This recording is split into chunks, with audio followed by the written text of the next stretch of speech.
Merhaba.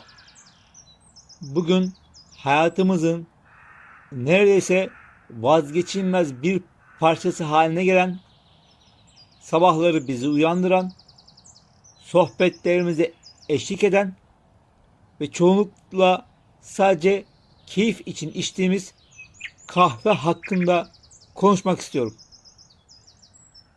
Kahve bugün dünyada sudan sonra en çok tüketilen içeceklerin başında geliyor.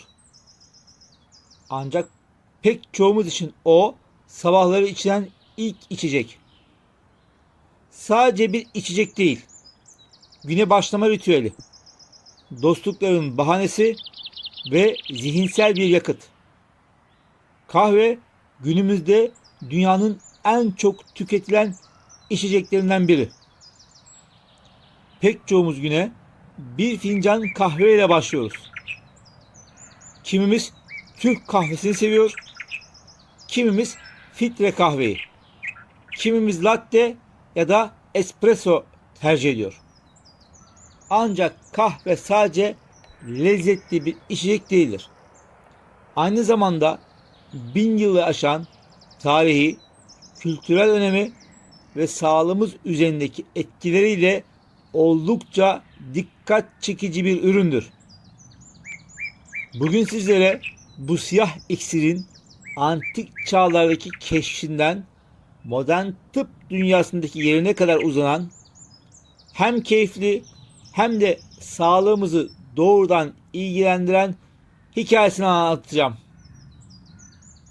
Her şey milattan sonra 9. yüzyılda Etiyopya'nın Sarp dağlarında başladı. Rivayete göre Kalde adında bir çoban kişilerin belirli bir çaldaki kırmızı meyveleri yedikten sonra garip bir enerjiyle dolduğunu, geceleri uyumadıklarını ve adeta dans ettiklerini fark etti. Bu merak uyandırıcı durum meyvelerin yerel bir dervişe götürülmesiyle bambaşka bir boyuta taşındı. İlk başta işe yaramaz denip ateşe atılan meyveler kavrulmaya başlayınca ortaya o meşhur ve büyüleyici koku çıktı. Çekirdeklerin suyla buluşmasıyla başlayan bu serüven Yemen'den İstanbul'a, oradan da Viyana üzerinden tüm dünyaya yayıldı. 17. yüzyıl Avrupa'sında akıl sağlığı içeceği olarak anılmaya başlayan kahve, insanların alkolden uzaklaşıp fikri tartışmalar yaptığı kahvehanelerin kurulmasına öncülük ederek bir nevi modern düşünce dünyasının temelini atmıştır. Temelde kahve çekirdekleri iki ana türe ayrılır: Arabica ve Robusta. Arabica daha yumuşak içimli, aromatik ve genellikle daha kaliteli kabul edilen bir kahve türüdür. Kafein oranı daha düşüktür. Robusta ise daha sert, daha acı ve daha yüksek kafein içerir.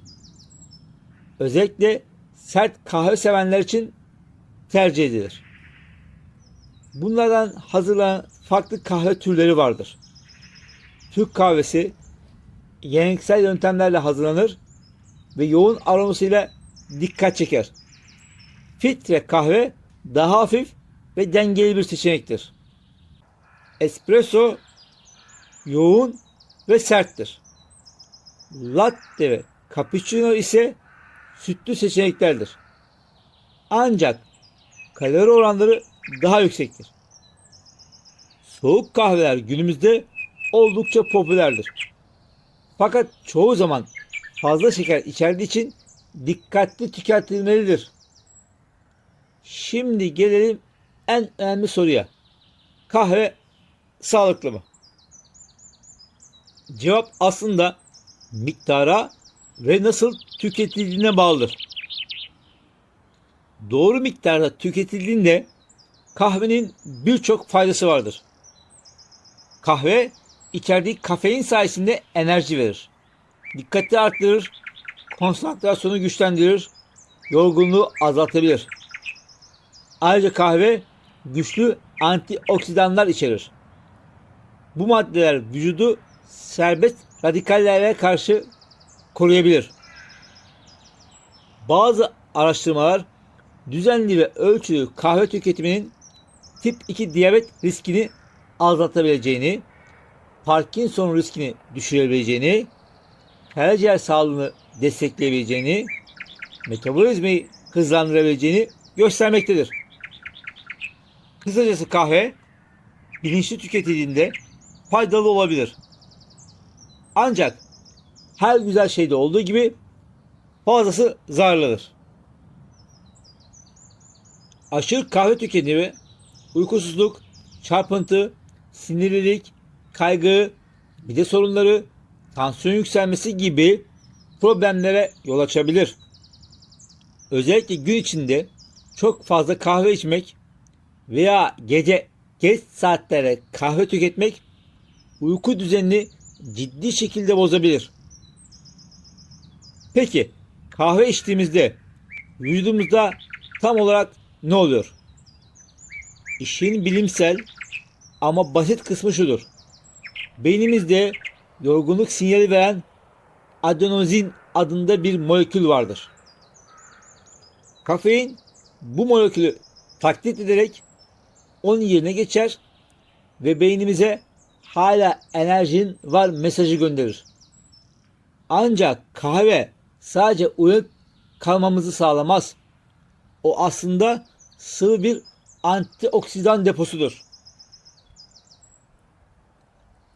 Düzenli ve doğru miktarda tüketildiğinde karaciğeri koruduğu, metabolizmayı hızlandırarak yağ yakımını desteklediği ve en önemlisi Alzheimer ve Parkinson gibi nörolojik hastalıklara karşı koruyucu bir kalkan oluşturduğu bilinmektedir. Hatta modern çalışmalar kahvenin tip 2 diyabet riskini önemli ölçüde azalttığını göstermektedir. Kahve seçimi bu faydaların alınıp alınmamasındaki en kritik virajdır. Peki hangi kahveyi tercih etmeliyiz? En sağlıklı seçenekler genellikle şekersiz Türk kahvesi, sade filtre kahve, americano ve şekersiz espressodur. Bu kahveler daha düşük kalorili, daha doğal ve daha faydalıdır. Kaçırılması gerekenler ise aşırı şekerli hazır kahveler, kremalı içecekler, yüksek kalori frappeler, fazla aromalı yapay karışımlardır. Sağlık açısından altın standart sade kahvedir. Filtre kahve, espresso ve özellikle bizim kültürümüzün yapı taşı olan Türk kahvesi bu listenin başındadır. Türk kahvesi kendisiyle birlikte pişmesi sayesinde diğer yöntemlere göre çok daha yoğun antioksidan barındırır. Bir diğer önemli nokta ise şekerli kahvelerdir. Özellikle kremalı, şuruplu ve bol şekerli kahveler aslında kahvenin faydasını azaltıp yüksek kalorili bir içeceğe dönüştürür. Bu tür kahveler kilo artışına ve uzun vadede sağlık sorunlarına neden olabilir.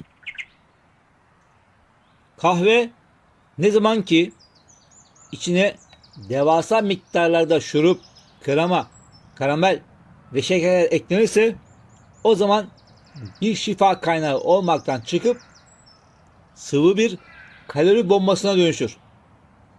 Marketlerde satılan üçü bir arada tarzı hazır toz karışımları ise gerçek kahve çekirdeğinden ziyade kimyasal aromalar, glikoz şurubu ve bitkisel yağlar içerdiği için sağlığa faydadan çok zarar getirme potansiyeline sahiptir. Kahveyi sütle yumuşatmak istiyorsanız yapay süt tozları yerine her zaman taze sütü tercih etmek en doğru adımdır. Günlük kahve tüketimi genellikle 3 ila 4 fincan olarak kabul edilir. Bu miktar çoğu sağlıklı yetişkin için güvenli sayılır. Ancak herkesin bünyesi farklıdır. Kalp rahatsızlığı, tansiyon sorunu veya anksiyetesi olan bireyler daha dikkatli olmalıdır. Kahve tüketiminde şifa ile çarpıntı arasındaki çizgi dozajda gizlidir. Sağlıklı bir yetişkin için ideal miktar günde ortalama 2 ila 4 fincandır. Bu miktarın üzerine çıkıldığında faydalar azalmaya, uykusuzluk ve mide hassasiyeti gibi yan etkiler artmaya başlar. Zamanlama da bir o kadar önemlidir. Kafein vücutta 6-8 saat boyunca aktif kalabilir. Bu yüzden kaliteli bir uyku için öğleden sonra 16 civarı kahve ile vedalaşmak gerekir. Ayrıca unutulmamalıdır ki kahve vücuttan su atar. Bu nedenle içilen her fincanın yanında mutlaka büyük bir bardak su tüketmek, vücudun su dengesini korumak adına hayati önem taşır. Sonuç olarak kahve ne tamamen zararlı ne de sınırsızca faydalı bir içecektir.